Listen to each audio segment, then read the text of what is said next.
মাননীয় সদস্য জনাব রহিমুল্লাহ ফেনী ৩, আপনাকে আপনার বক্তব্য রাখার জন্য আমি সবিনয় অনুরোধ জানাচ্ছি। মাননীয় সদস্য, আপনার সময় 12 মিনিট। বিসমিল্লাহির রহমানির রহিম। মাননীয় স্পিকার, আপনাকে ধন্যবাদ। সর্বপ্রথম জাতীয় সংসদে দাঁড়িয়ে শুকরিয়া আদায় করছি মহান আল্লাহ রাব্বুল আলামিনের প্রতি। এই মহান সংসদে দ্বিতীয় অর্থ বছরে মাননীয় অর্থমন্ত্রীর দেওয়া 2015-16 অর্থ বছরের বাজেট প্রস্তাবের উপর আলোচনার সুযোগ দেওয়ার জন্য আপনাকে আবারও ধন্যবাদ। মাননীয় স্পিকার, আমি শ্রদ্ধাভরে স্মরণ করছি হাজার বছরের শ্রেষ্ঠ বাঙালি জাতির জনক বঙ্গবন্ধু শেখ মুজিবুর রহমান সহ ৭৫ 15ই আগস্টের সকল শহীদদের। আমি শ্রদ্ধাভরে স্মরণ করছি 52 ভাষা আন্দোলনে নিহত সকল ভাষা শহীদদের। 71 সালে মহান মুক্তিযুদ্ধে অংশগ্রহণকারী সকল বীর শহীদদের আত্মার মাগফিরাত কামনা করছি। আমি শ্রদ্ধা জানাচ্ছি সেই 2 লক্ষ মা বোনদের যাদের ইজ্জতের বিনিময় আজকের এই বাংলাদেশ। আমি আরও শ্রদ্ধাভরে স্মরণ করছি 3রা নভেম্বর জেল হত্যায় নিহত জাতীয় 4 নেতাকে।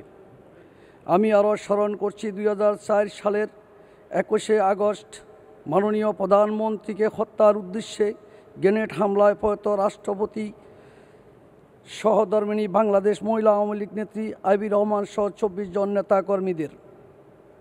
আমি বিদায়ী আত্মার মাগফিরাত কামনা করছি 2001 সালে সোনাগাজীতে নিহত আমার সদ্য বড় ভাই হাজী আব্দুর রশিদ সরকার ও আমার স্নেহের ভাতিজা মাহফুজ সহ বাংলাদেশ আওয়ামী লীগের অঙ্গ সংগঠনের সহযোগী সংগঠনের 36 জন নেতাকর্মীদের।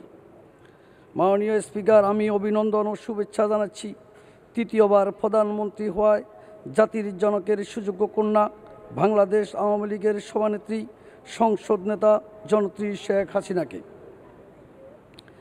আমি ধন্যবাদ ও কৃতজ্ঞতা জানাচ্ছি আমার নির্বাচনীয় এলাকা ফেনী 3 সোনাগাজী দাগনভূঞার জনগণকে,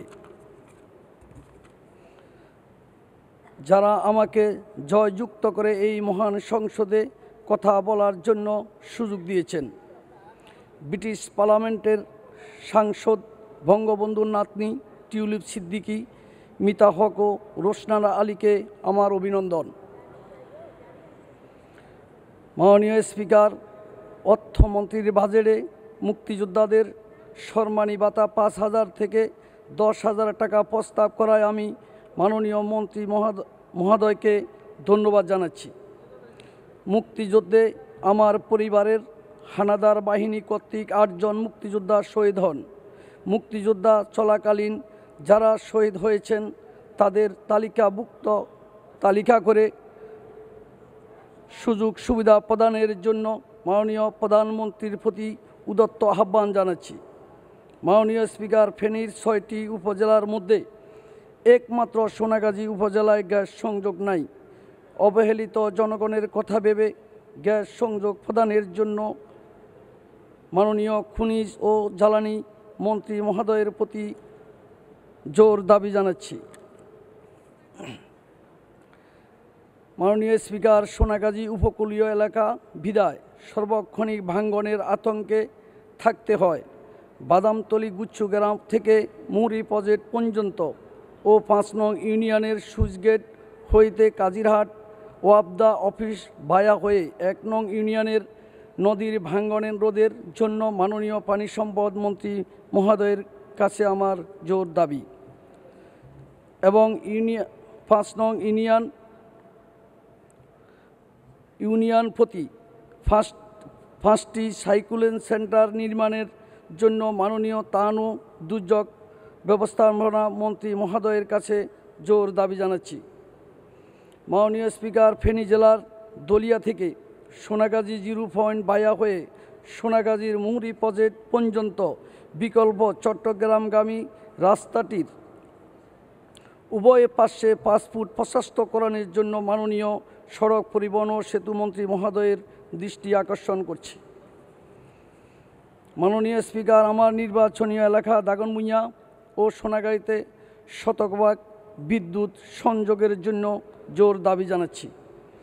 মাননীয় স্পিকার, আমার নির্বাচনীয় এলাকা দাগনভূঞায় একটি ডিগ্রি কলেজ ও সোনাগাজী এনায়েতুল্লাহ মহিলা কলেজকে সরকারিকরণ এবং 2 উপজেলায় 2টি হাই স্কুলকে সরকারিকরণের জন্য মাননীয় শিক্ষামন্ত্রী মহোদয়ের দৃষ্টি আকর্ষণ করছি এবং সোনাগাজী উপজেলায় অবস্থিত বক্তামুশি বাজার এলাকাকে পৌরসভা ঘোষণা করার জন্য জোর দাবি জানাচ্ছি।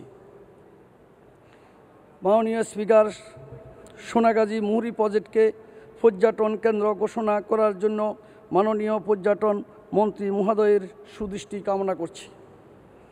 মাননীয় স্পিকার, সোনাগাজী স্বাস্থ্য কমপ্লেক্স ও মঙ্গলকান্দি 20 শয্যার হাসপাতালে জনবল ও চিকিৎসা সরঞ্জামের সরবরাহ দেওয়ার জন্য মাননীয় স্বাস্থ্যমন্ত্রী মহোদয়ের দৃষ্টি আকর্ষণ করছি।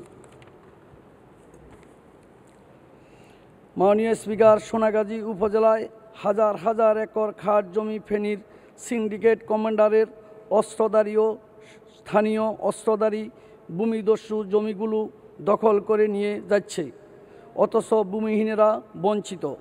Eva agro private limited, focus দাবা কোম্পানি ও মেরিডিয়ান শিপস কোম্পানি শত শত একর কৃষকের জমি বাউন্ডারি ওয়াল করে দখল করছে। মাননীয় ভূমিমন্ত্রী মহোদয়কে সোনাগাজীর খাস জমি এলাকাগুলো পরিদর্শন করে উন্নয়ন কাজে ব্যবহারের জন্য ভূমিদস্যুদেরকে আইনের আওতায় আনার জন্য অনুরোধ করছি। মাননীয় স্পিকার, বর্তমানে সরকার দেশের উন্নয়নের জন্য নিরলস পরিশ্রম করে যাচ্ছে, অথচ আমার নির্বাচনী এলাকা উন্নয়নকে বাধাগ্রস্ত করার জন্য প্রতিনিয়ত ফেনীর সিন্ডিকেট কমান্ডো স্টাইলে সন্ত্রাসী চাঁদাবাজি টেন্ডারবাজি নিয়ে মরিয়া হয়ে উঠেছে।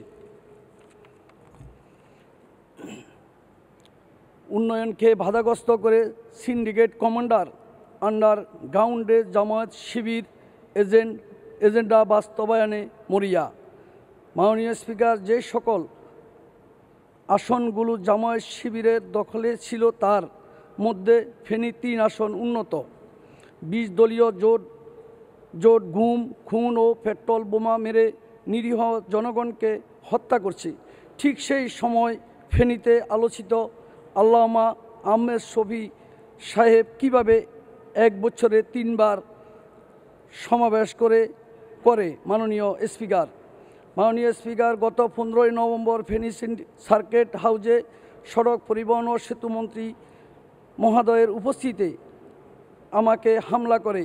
সেই দিন ফেনীর সিন্ডিকেট কমান্ডার প্রশাসনের উপর বল প্রয়োগ করে আমার নেতাকর্মীকে গণগ্রেপ্তার ও মামলা জড়ায়। অদ্যাবধি ফেনীর এই সিন্ডিকেট কমান্ডার আমার উপর প্রতিনিয়ত সভা সমাবেশ ও আমার সকল সরকারি কর্মকাণ্ডে হামলা চালিয়ে যাচ্ছে। মাননীয় স্পিকার, গত 25 ফেব্রুয়ারি টিআর কাবিখা চাল হইতে চাঁদা না দেওয়ার কারণে ফেনীর সিন্ডিকেট কমান্ডারের অস্ত্রধারীরা দিবালোকে 36 মেট্রিক টন বরাদ্দের ট্রাক ভর্তি চাউল রাস্তা থেকে অস্ত্রের মুখে লুট করে নিয়ে যায়। তাদের হুমকিতে বাকি 462 মেট্রিক টন চাউল গুদাম হইতে বের করা যাচ্ছে না ও সংশ্লিষ্ট কর্মকর্তাদের ফান্নাসের হুমকি দিচ্ছে। মাননীয় স্পিকার, বরাদ্দকৃত সেলাই মেশিনের কাগজপত্র ইউনো অফিসের সামনে থেকে সিন্ডিকেট কমান্ডারের অস্ত্রধারীরা ছিনতাই করে নিয়ে যায়, যার ফলে সেলাই মেশিনগুলো বিতরণ করা যাচ্ছে না। মাননীয় স্পিকার, গত 9 মে সোনাগাজী উপজেলা অডিটোরিয়ামে 1475 জন কৃষকের মাঝে সার, বীজ ও কৃষি উপকরণ বিতরণকালে ফেনীর সিন্ডিকেট কমান্ডারের অস্ত্রধারীরা মুহূর্তের মধ্যে সকল কৃষককে ফিটিয়ে অনুষ্ঠান থেকে বের করে দেয় এবং উপজেলা অডিটোরিয়ামে ভাঙচুর করে মাইক ছিনিয়ে নেয়। একই দিন সোনাগাজী স্বাস্থ্য কমপ্লেক্সে মাসিক সভায় তারা ডাক্তার, নার্স ও রুগীদের ফিটিয়ে হাসপাতাল থেকে বের করে দেয়। তারা সকলে নিরাপত্তার জন্য থানায় আশ্রয় নেয়। মাননীয় স্পিকার, সিন্ডিকেট কমান্ডারের অন্যায়ের প্রতিবাদ করায় ফুলকাজীর উপজেলা চেয়ারম্যান একরামুল হককে ফেনী শহরে প্রকাশ্য দিবালোকে জনতার সম্মুখে গুলি খেয়ে ও পুড়িয়ে মরতে হয়। প্রতিবাদ করায় হত্যা করেছে সোনাগাজীর যুবলীগ নেতা ফিসি মিজান সহ 4 জন নেতা ও 1 জন মহিলা নেত্রীকে। হত্যা মামলার আসামিরা আজও ঘুরে বেড়াচ্ছে। মাননীয় স্পিকার, ভারতের প্রধানমন্ত্রী নরেন্দ্র মোদীর আগমনের দিন 6 জুন সন্ধ্যা সিন্ডিকেট কমান্ডার আমাকে হত্যার উদ্দেশ্যে আমার বাড়িতে 12টি মাইক্রোবাসে অস্ত্র দিয়ে ক্যাডার পাঠায়। ঘটনাস্থলে কর্তব্যরত পুলিশদের সাথে অস্ত্রধারীদের ধাওয়া পাল্টা দেওয়া হয়।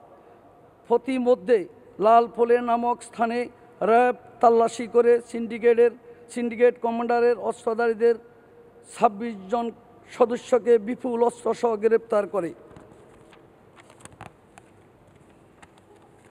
12টি মাইক্রোবাসের মধ্যে র্যাব তিনটি আটক করে, বাকি 9টি মাইক্রোবাসের ক্যাডারেরা অস্ত্রসহ পলিয়ে যায়। মাননীয় স্পিকার, আমি এই অস্ত্র উদ্ধারের জন্য মাননীয় স্বরাষ্ট্র প্রতিমন্ত্রী মহোদয়ের নিকট জোর দাবি জানাচ্ছি। মাননীয় স্পিকার, সৌদি আরবে বাংলাদেশ দূতাবাসের উদ্যোগে Bangladesh international school and college প্রতিষ্ঠিত হয়। 7টি প্রদেশের শিক্ষার্থীরা এখানে পরীক্ষায় অংশগ্রহণ করেন। উক্ত স্কুলে 2500 ছাত্রছাত্রী, 85 জন শিক্ষিকা রয়েছে। সৌদি শিক্ষা মন্ত্রণালয় হইতে 7,500 স্কোয়ার মিটার জায়গার উপর প্রতিষ্ঠানটি স্থানান্তর করার নির্দেশ। মাননীয় সদস্য, আপনার সময় শেষ হয়েছে। আপনার 3 মিনিটে আপনার বক্তব্য শেষ করুন। 7,500 স্কোয়ার মিটার ভূমি নির্বাচন করেছেন, যার মূল্য 32 কোটি টাকা। ভূমি ও স্কুল ভবন নির্মাণ বাবদ সর্বমোট 62 কোটি টাকার প্রয়োজন। স্কুল ফান্ডে 10 কোটি টাকা আছে। প্রকল্প বাস্তবায়নে আরও 52 কোটি টাকার প্রয়োজন। মাননীয় স্পিকার, প্রবাসী সন্তানদের জন্য অনুদান প্রদান করে জেদ্দাস্থ বাংলাদেশ ইন্টারন্যাশনাল স্কুল অ্যান্ড কলেজকে বাংলা শাখা নির্মাণের জন্য অনুরোধ করছি। এতে বাংলাদেশ পাবে সৌদি আরবের বুকে ছোট্ট এক টুকরা ভূখণ্ড। আমি মাননীয় শিক্ষামন্ত্রী মহোদয়ের সদয় দৃষ্টি আকর্ষণ করছি। মাননীয় স্পিকার, বহির্বিশ্বে বাংলাদেশিরা চাকরি করেন। কঠিন কোনো রোগে আক্রান্ত হলে চিকিৎসার কারণে চাকরিচ্যুত হয়। তাই বাংলাদেশ দূতাবাসের মাধ্যমে তদন্ত করে চিকিৎসা সহায়তার জন্য অনুরোধ জানাচ্ছি। প্রবাসীদের সন্তানদের স্কুল, কলেজ, বিশ্ববিদ্যালয়, মেডিকেল কলেজে ভর্তি ও বাংলাদেশের সকল চাকুরিতে নিয়োগের ক্ষেত্রে প্রবাসীদের সন্তানদের জন্য কোটা বরাদ্দ দেওয়ার জন্য মাননীয় প্রধানমন্ত্রীর সুদৃষ্টি কামনা করছি। মাননীয় স্পিকার, পরিশেষে আমি বলতে চাই, বঙ্গবন্ধু ও বাংলাদেশিয়া অভিন্ন এবং এক সুতায় গাথা। বঙ্গবন্ধু আজ আমাদের মাঝে নাই, তাই টঙ্গিপাড়ায় চিরনিন্দ্রায় শায়িত। এই টঙ্গিপাড়ায় দেশীয় বিদেশি পর্যটক, কূটনীতিক এবং বিভিন্ন দেশের রাষ্ট্রদূতেরা পরিদর্শনে ও জিয়ারতে এসে যাতে বুঝতে পারে এখানেই বাংলাদেশ, এখানেই বঙ্গবন্ধু, এখানেই বাংলার স্থপতি। তারই ধারাবাহিকতায় আমি মনে প্রাণে বিশ্বাস করি, বঙ্গবন্ধুর মাজার তথা কবরটিকে যদি শ্বেত পাথর দ্বারা বাংলাদেশের লাল সবুজ পতাকা দিয়ে বাঁধানো হয়, তাহলে তার বুকে বাংলাদেশ দেখা যাবে এবং তার আত্মায় শান্তি পাবে। আমি দৃঢ়ভাবে বিশ্বাস করি, মাননীয় স্পিকার, বঙ্গবন্ধুর কন্যা ও সকল সাংসদবৃন্দ আমার মনের আকুতি বুঝতে পেরেছেন। মাননীয় স্পিকার, আপনাকে ধন্যবাদ। জয় বাংলা, জয় বঙ্গবন্ধু। ধন্যবাদ মাননীয় সদস্য।